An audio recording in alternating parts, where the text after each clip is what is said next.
The master is very skilled at explaining the teachings. He simplifies very complex matters. He has the ability to summarize them and distill them into an important guideline. In this sentence, the 6 paramitas of the Bodhisattva are defining diligence,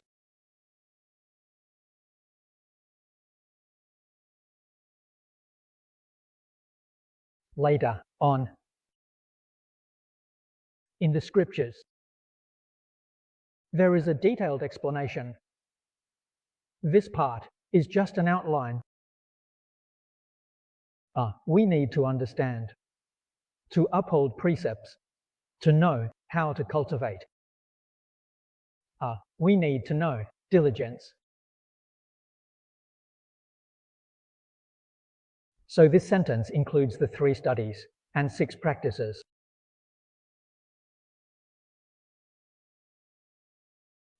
The most important thing in learning, uphold precept. The meaning of upholding precepts is to abide by the law, to follow the rules. This is the world.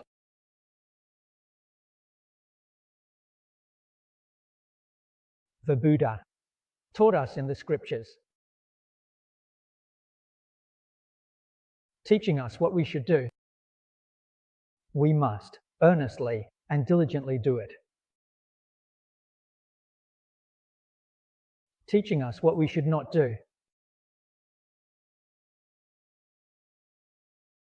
We must avoid it. Do not dare to commit.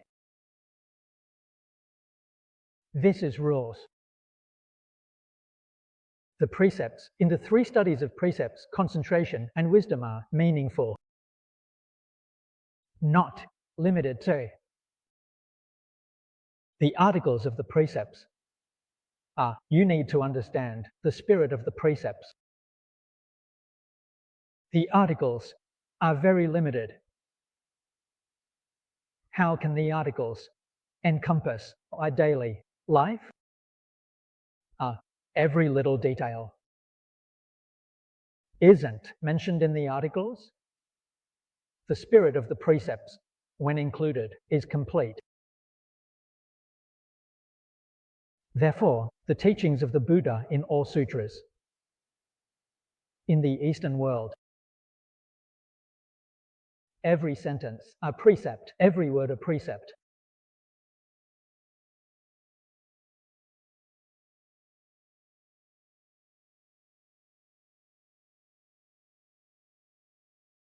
Apart from Buddhism, we live in the world. Living in this country, this city,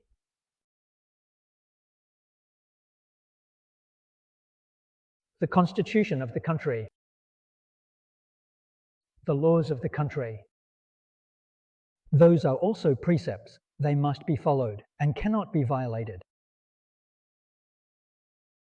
In this area, when people live together, there are also many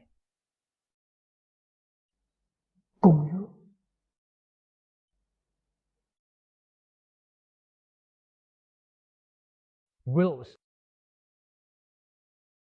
even unwritten customs and habits, moral concepts. When in Rome, do as the Romans do. Which area are you going to? Follow the customs and habits of that area. Abide by the laws and regulations of that area. Only then can we get along with the people of that area. Only then can we live harmoniously with everyone.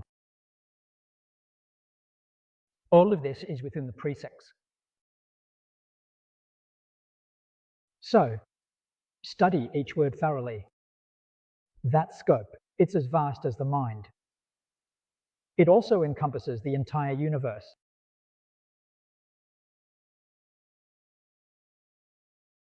Only then can you help all sentient beings. In this region, with the people of this region. If everyone is not like you, how can you help them? How can you outsmart them? So, Buddha, due to beings. He also taught us many principles. The four abandonments are the best principles. Buddha, the most commonly used. First is giving, saving for sentience. Already a joyful place. Second, in affection and desire. Acting with help.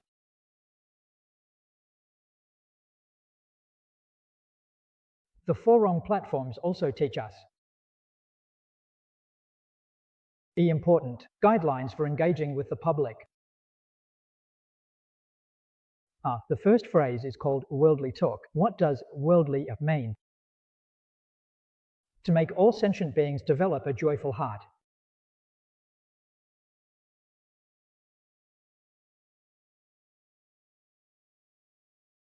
How can we make all sentient beings develop a joyful heart towards us? We observe precepts, abide by the law, and follow etiquette. When engaging with the public, they respect you and develop a joyful heart towards you. What you say, they are happy to listen, and only then can they accept it. Further, only then are they willing to follow this theory and method.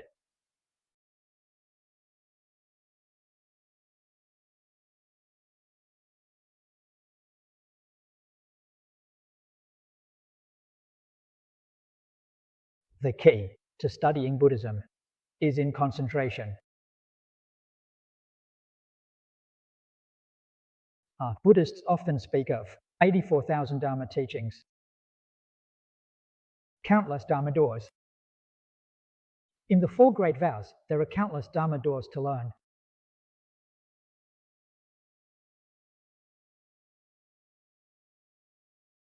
What is the content of these Dharma doors? Let me tell you, it's all about cultivating concentration.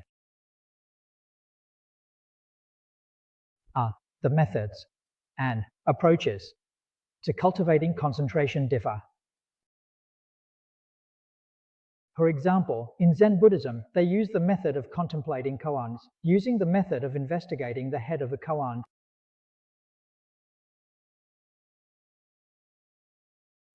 In the teachings, they use the method of reading and reciting, using direct observing, called concentration.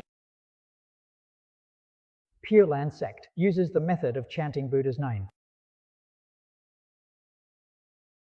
Chanting the Buddha's name, visualizing the Buddha, contemplating the Buddha.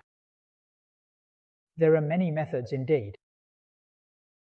Although the methods are different, the purpose is the same. It's all about cultivating concentration. The Pure Land school does talk about concentration. It speaks of achieving a focused mind. Think about it. Isn't a focused mind essentially concentration? So concentration is the key to learning in Buddhism. It is precisely said that through concentration, wisdom arises.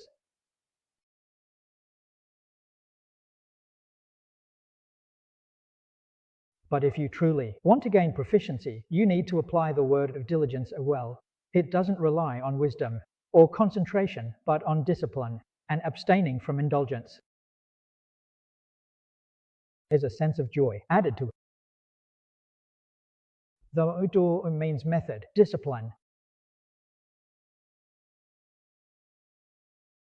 From this, we can see how important just these two words are.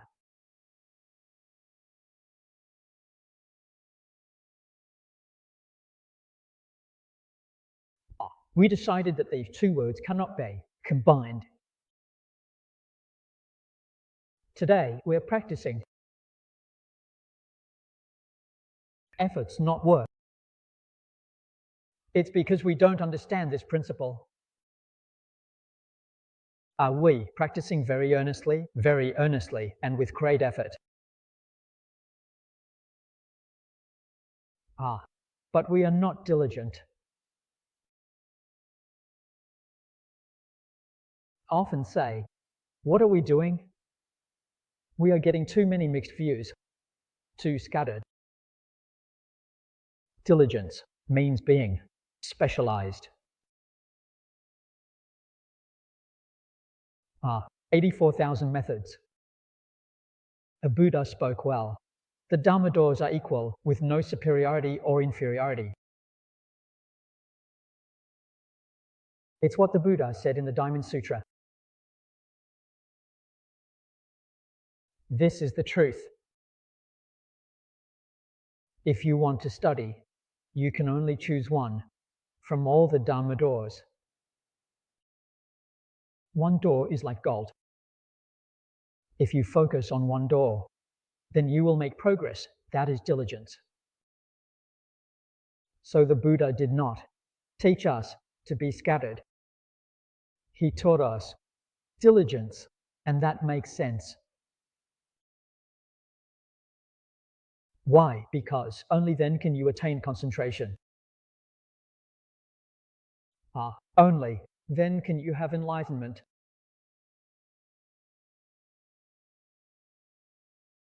In the 10 great vows of Samantabhadra, it is also said, this Dharma door with infinite vows to learn, does this contradict diligence?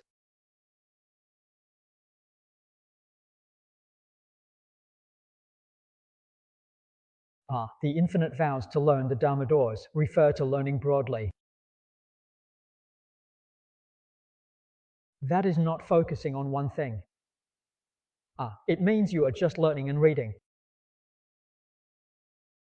There is no conflict between this and the method of diligent practice.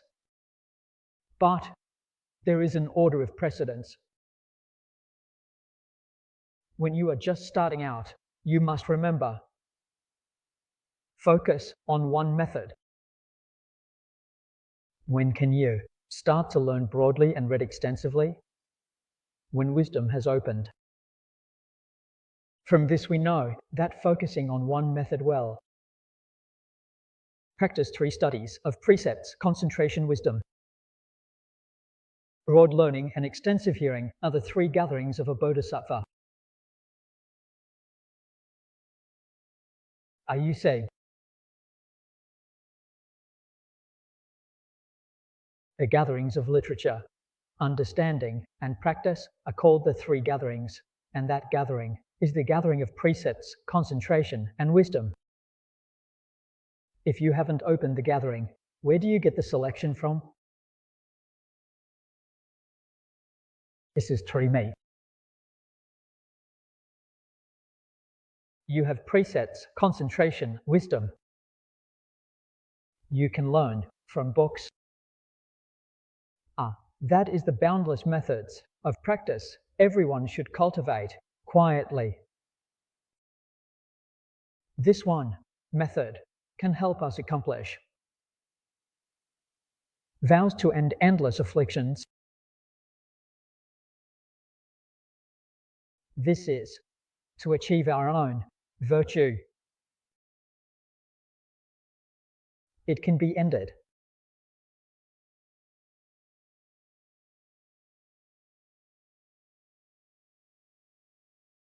Afflictions are ended. Return to a pure mind. Only at this time can you vow to learn the boundless methods and extensively study the teachings. So, it does not conflict with purity. But there is a different order of precedence. If we reverse this deficiency, then, in your lifetime, you will not achieve anything. You used the wrong method. It must be in this order. So the 10 institutes of Sihong, to be honest, are teaching us how to cultivate sleep in sequence. First, you need to be at ease. After setting your intention, eliminate all troubles, and once they are completely gone, you need to develop the original mind. When the Dharma practice perfected, you achieve Buddhahood.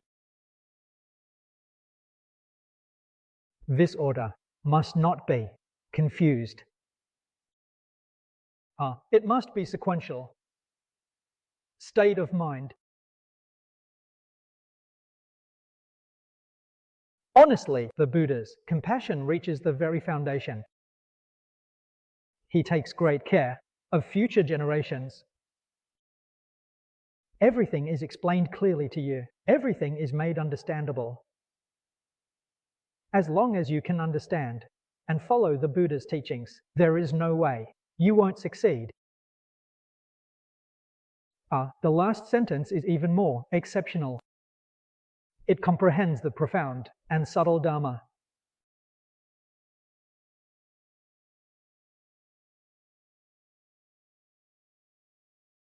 What is meant profound? To what extent does it have to be deep to be called profound? In the Mahayana Sutras of Mount Buddha, only when one reaches the ultimate can it be considered sacred. Why is that? Even bodhisattvas are still unclear. That is profound.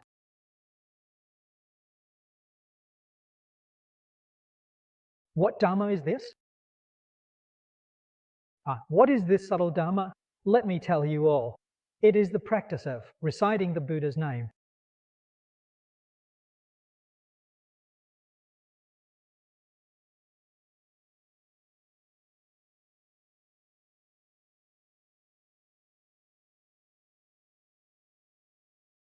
Chanting Buddha's name. It is a profound Dharma. We saw it at the Huayang Assembly. Manjushri Bodhisattva.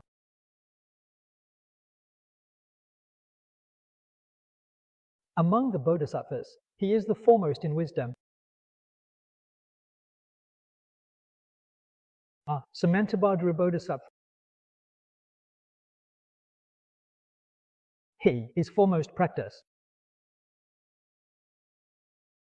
In the path of practice, no one can surpass Samantabhadra. In the path of understanding, no one can surpass Manjushri. Manjushri and Samantabhadra Bodhisattvas are behind the scenes in the Avatamsaka Sutra. They both vowed to be reborn in the Western Pure Land of ultimate bliss.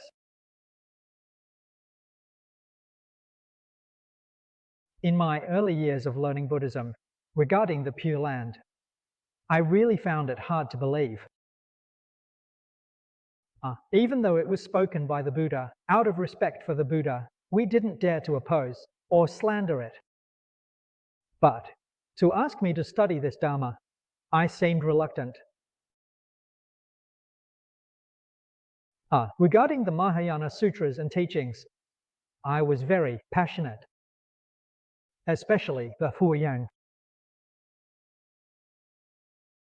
The Lotus Sutra. I really like these Mahayana Sutras.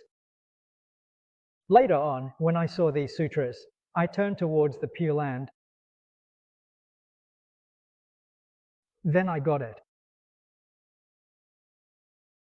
The Dharma spoken by all Buddhas and Bodhisattvas is called the Dharma of peace of mind. I realized the meaning of the Dharma for men. I also understood a bit of its profound essence. Seeing Manjushri and Samantabhadra, they vowed.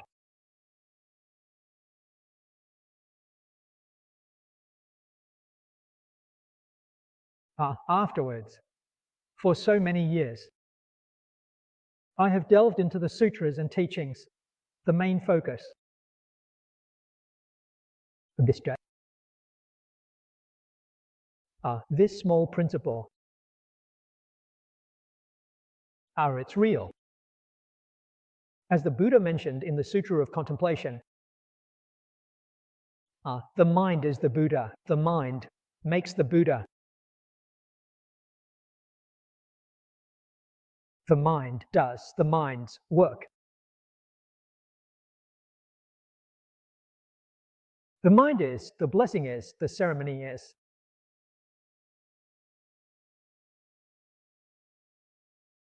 What is the Buddha? The Buddha is our true mind.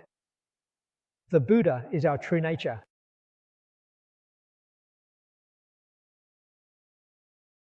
Buddha is not outside.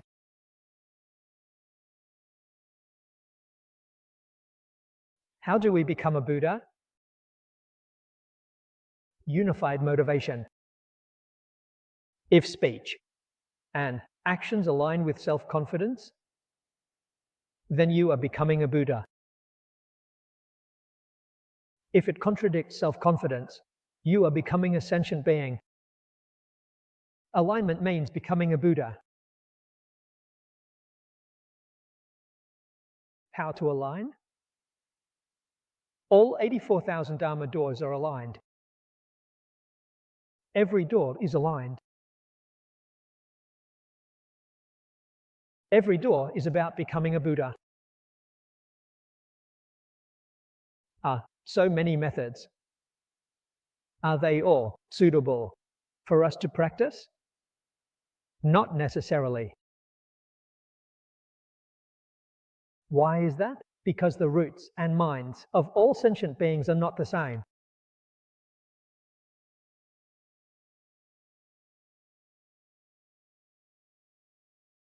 In foreign countries, people talk about multiculturalism. This is a new term. I told them, not only is it multicultural when people gather, but even one person is multicultural. They found it very strange when they heard this. How can one person become multicultural? I said, you as an individual, you are not limited to this life.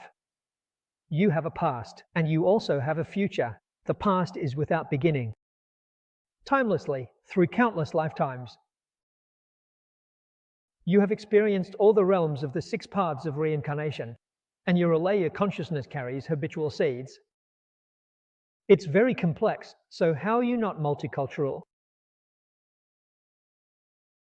Isn't person multicultural? It's for this reason that all the sutras spoken by the Buddha are not necessarily suitable for all of us. We need to make choices. And honestly, we're like a sick patient. The illness has lasted too long. There are too many problems inside, not just one. A single prescription can't save a life.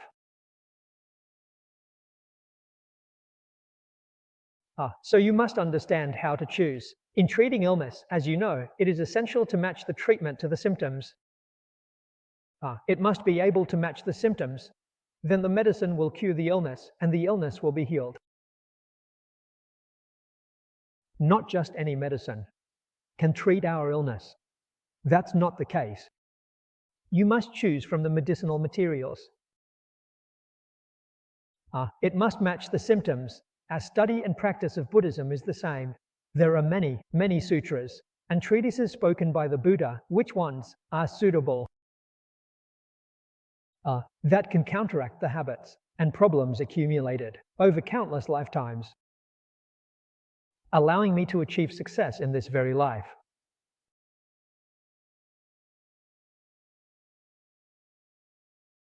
Only then can it be effective.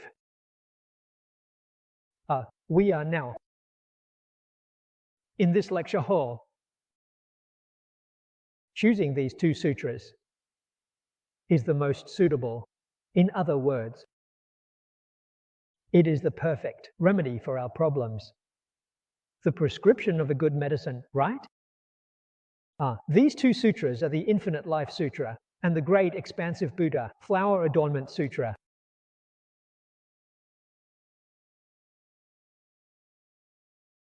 The Avatamsaka Sutra is long, and we are beginning to discuss it.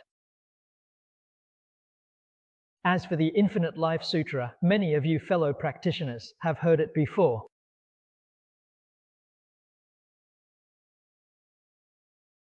Listened twice. I've explained this sutra 10 times in the past, but not in one place. In many countries and regions. But this time, we have plenty of time. We're not in a rush, so we can discuss it in detail. This sutra is recommended by all Buddhas and Tathagatas. Recommended to us. Introduced to us.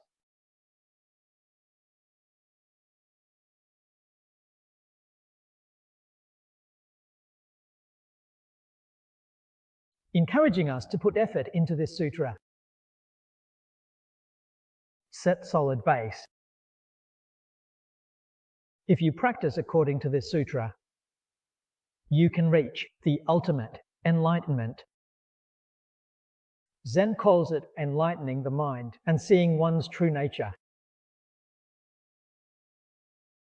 This is just what Bodhisattva Mahastamaprapta mentioned in the Surangama Sutra. Without relying on anything, you naturally attain an open mind. This open mind is what the Zen tradition refers to as mind opening and understanding, complete enlightenment, enlightening the mind and seeing one's true nature. For those with superior roots, practicing this method can achieve it. Although in the Jin dynasty, they did not teach the Pure Land practice of calming the mind and focusing on amitabha. Staying focused enlightens the mind, shows self. It transcends the 10 Dharma realms. The spirit of the Avatamsaka Sutra is reaching the position of great events. If there is no renewal, one recites the Buddha's name, one can be reborn in the Pure Land and attain Buddhahood without regression. This is the profound and subtle Dharma. Within the profound and subtle Dharma, there is also a deeply profound and subtle meaning. This meaning is inexhaustible. We must certainly understand. We need to carefully appreciate it.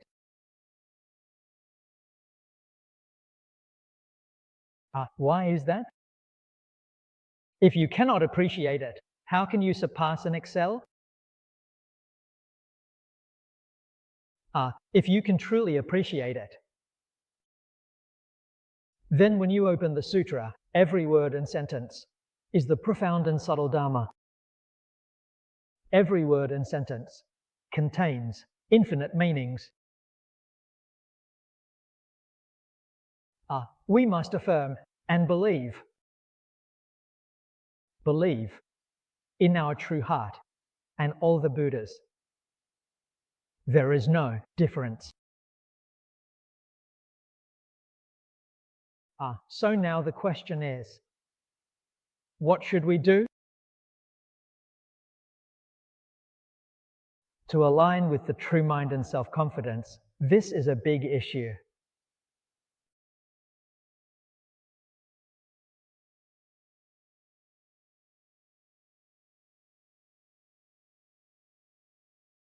All Buddhas and Tathagatas tell us,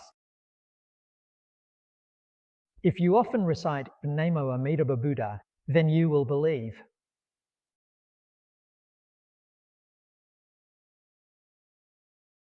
Align this. The 3 leaves align with it. It reveals teachings of the mountain,